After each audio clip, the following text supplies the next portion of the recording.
আসসালামু আলাইকুম দর্শক, সবাই কেমন আছেন? আশা করি ভালো আছেন। ২৩ মার্চ ২২ রমজান, চাঁদপুর লঞ্চঘাট। বিকেলবেলা আমি আছি খান মোহাম্মদ রুবেল। আপনারা দেখতে পাচ্ছেন পুরো ফাঁকা লঞ্চঘাট, দুই দিকে বিভক্ত করা হয়েছে। ঘাটকে দুই ভাগে ২৩ তারিখ এটা যাত্রী না নেই বললেই চলে। দেখতে পাচ্ছেন ওই ঘাটে মিতালি ফিরে আছে, যাত্রী নিয়ে এসেছে, আর ঘাট ত্যাগ করেনি। ওইদিকে ময়ূর যাত্রী মাত্র নামা শেষ হলো। যাত্রী মোটামুটি ফাঁকাই। ২৫ তারিখ থেকে যাত্রী আসা শুরু হবে খুব সম্ভবত আর কি। দেখতে পাচ্ছেন এই লঞ্চটি ঢাকা যাওয়ার জন্য প্রস্তুত। ঘাট মোটামুটি এবার অনেকটা গোছালো বা যাত্রী নামানোর জন্য তৈরি হয়ে আছে, তৈরির কাজ চলতেছে। দেখতে পাচ্ছেন ইমাম হাসান দাঁড়িয়ে আছে, এদিকে ময়ূর। ঘাটের শ্রমিক বা ঘাটের লোকজন অবসর সময় কাটাচ্ছে। দর্শক, আমাদের ভিডিও যদি ভালো লাগে সাবস্ক্রাইব, লাইক, কমেন্ট, শেয়ার করে পাশে থাকবেন। আর কোন ধরনের ভিডিও চান সেটাও কমেন্টসের মাধ্যমে জানাবেন। দেখতে পাচ্ছেন যেহেতু বিকেল, ইফতার আগ মুহূর্ত পুরোপুরি ফাঁকা বললেই চলে। এটা কিন্তু ২৩ তারিখের ভিডিও।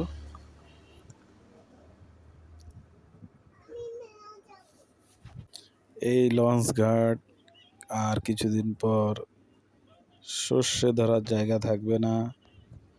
প্রায় ৩০ লক্ষাধিক লোক এই লঞ্চঘাট দিয়ে আসা যাওয়া করবে। দক্ষিণ অঞ্চলে, বরিশাল অঞ্চলে মানুষ এদিক দিয়ে আসা যাওয়া করবে। এমনকি ঢাকা থেকে চাঁদপুর হয়ে লক্ষ্মীপুর, নোয়াখালী, ফেনী, কুমিল্লা, এই সমস্ত অঞ্চলের মানুষ এই দিক দিয়ে যাওয়া আসা করবে। মোটামুটি ঈদের লঞ্চঘাটের এই চাপটি মোটামুটি ৩০ দিন বা তারও বেশি, ১.৫ মাসের মতো এই চাপটি বহন করতে হয়। দেখতে পাচ্ছেন সূর্য ধাবিত হচ্ছে পশ্চিমের আকাশে। আর কিছুক্ষণের মধ্যে ইফতারের সময় হয়ে যাবে। মাঝখানের বয়ায় কিছু লঞ্চ আছে।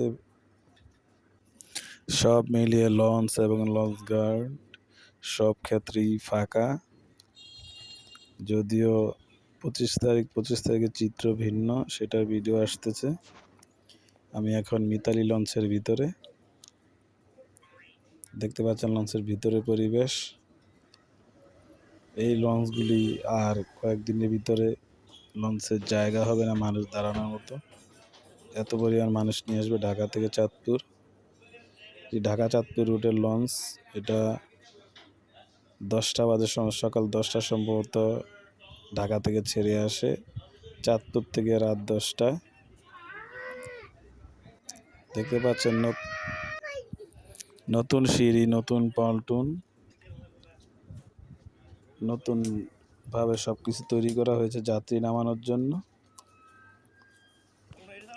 আশা করি এবার ঈদে চাঁদপুর লঞ্চঘাটে জ্যাম নাও হতে পারে, মানুষ সোজা নেমে চলে যেতে পারবে। এখানে 2টি পন্টুন, ওইখানে 2টি পন্টুন, 4টি পন্টুন নিয়ন্ত্রণ করা হবে এবারে ঈদ। যদিও রাত্রে একটু ঝামেলা হয়, রাত্রে অনেক লঞ্চ আসে, বরিশাল, ঢাকা, চাঁদপুর রুটের অনেক রুটের লঞ্চ আসে, এই কারণে রাত্রে একটু হিবিজিবি হয়ে যায়। যদি দর্শক আমাদের ভিডিও কেমন লাগে আপনারা সাবস্ক্রাইব করে এমনকি লাইক, কমেন্ট, শেয়ারের মাধ্যমে জানিয়ে দিবেন।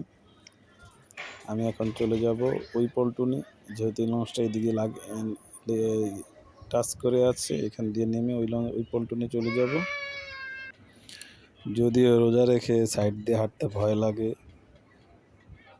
ইমাম হাসানের পাশ দিয়ে চলে যাচ্ছি পল্টনে। আজকের মতো এতটুকুই। সবাই সুস্থ থাকবেন, ভালো থাকবেন।